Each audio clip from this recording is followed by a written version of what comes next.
Bien, alors une aide pour pour le QCM que je vous ai laissé. Alors, vous n'aurez pas forcément les questions dans cet ordre-là lorsque vous le passerez. Normalement, vous n'avez pas tous les questions dans le même ordre. Alors, le premier, on vous dit qu'une ruche produit une quantité de miel qui est une variable aléatoire qui suit une loi normale de moyenne 15 et d'écart type sigma. On est en kilos, ça veut dire quoi ça si en langage courant? Ça veut dire qu'en moyenne, une ruche produit 15 kilos de miel. Donc évidemment, certaines produisent plus, d'autres produisent moins. Le 15 est une moyenne. Et la répartition se fait avec une courbe en forme de cloche. Comme on a pu voir, comme vous avez vu dans le cours sur la loi normale, une cloche avec un sommet et un axe de symétrie en 15. Il y en a qui font moins, d'autres qui font plus, et plus on s'éloigne des 15 kilos, et moins il y a de monde. Donc écart type de 5, ça veut dire que votre cloche va être répartie 5 kilos autour du 15, et ça reste une forme de cloche. On vous demande la probabilité que X soit entre 5 et 25, c'est-à-dire la probabilité d'avoir une ruche qui produise entre 5 et 25 kilos. Ça, c'est la calculatrice qui vous le donne. Vous apprenez à vous servir de votre calculatrice. Quand on sait qu'on suit une loi normale de paramètres mu égale 15 et sigma égale 5, c'est la calculatrice qui va vous donner cette probabilité-là. Allez, au boulot. Bien, alors cette question-là, on vous dit que la taille d'un garçon de 10 ans est modélisée par une variable aléatoire qui suit une loi normale de moyenne mu égale 135 d'écart type sigma. Même chose, ça veut dire qu'en moyenne, un enfant de 10 ans mesure 1,35 m, 135 cm, avec un écart type de 5 cm. Certains vont faire moins qu'1,35 m, d'autres font plus qu'1,35 m, et la répartition autour de 1,35 m est toujours pareille, en forme de cloche, relativement peu évasée ici, puisqu'on a un écart type qui vaut 5. Et ensuite, on vous donnait ici plusieurs probabilités. Et ben, vous les testez toutes à la calculatrice jusqu'à trouver celle qui vous donne la même chose que la proposition. Il n'y en a qu'une qui est correcte. Cette question-là, une variable aléatoire suit une loi normale de moyenne 60 écart type 5. On vous demande de calculer la probabilité que x soit entre 50 et 70.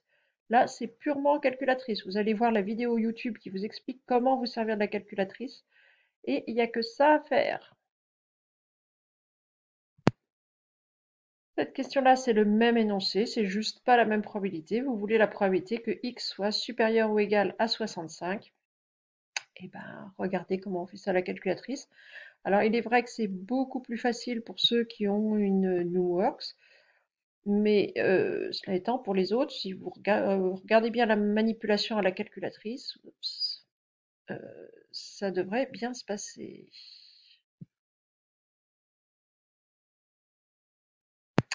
Alors, cette question-là, on vous dit que on admet que la durée de sommeil en moyenne d'un adulte suit une loi normale d'espérance mu égale 8 et on ne connaît pas l'écart type. Il n'est pas donné.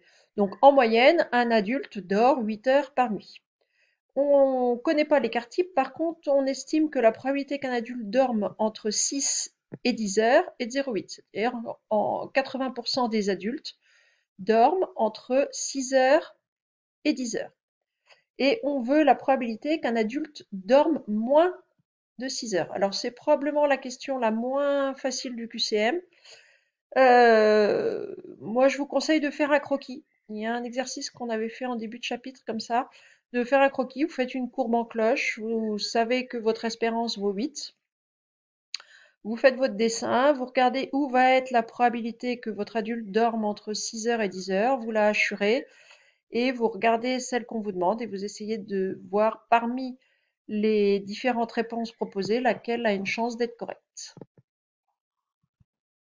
Alors cet exercice-là, vous le retrouvez 3 fois, enfin à 3 reprises. Donc on a une coopérative agricole qui produit des cerises. On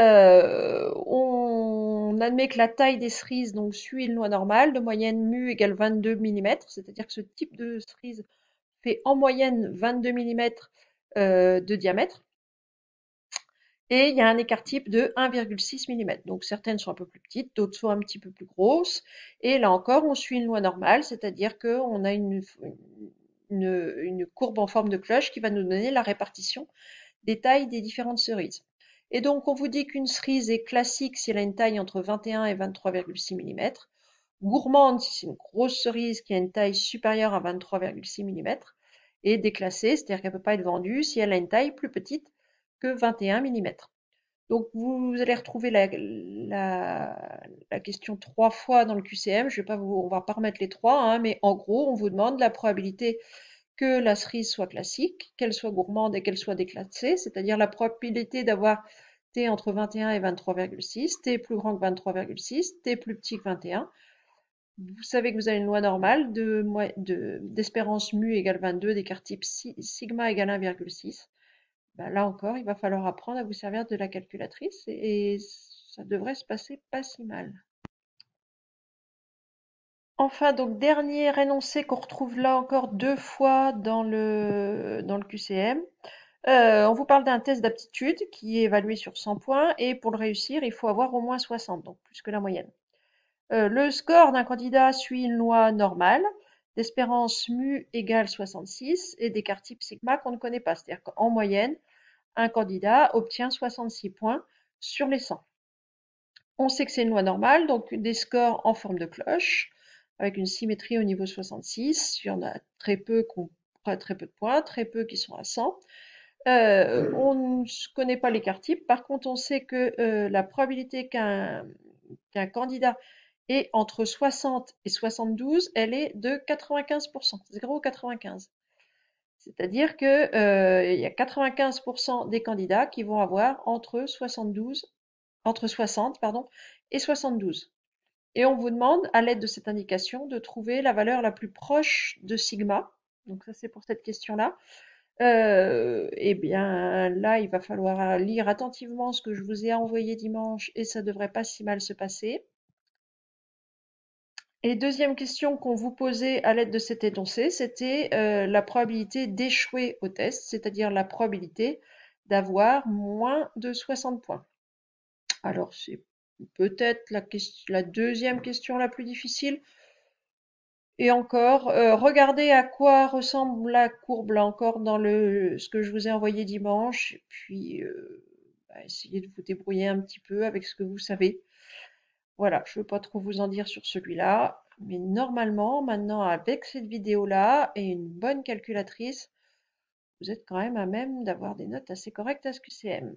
Allez, au boulot!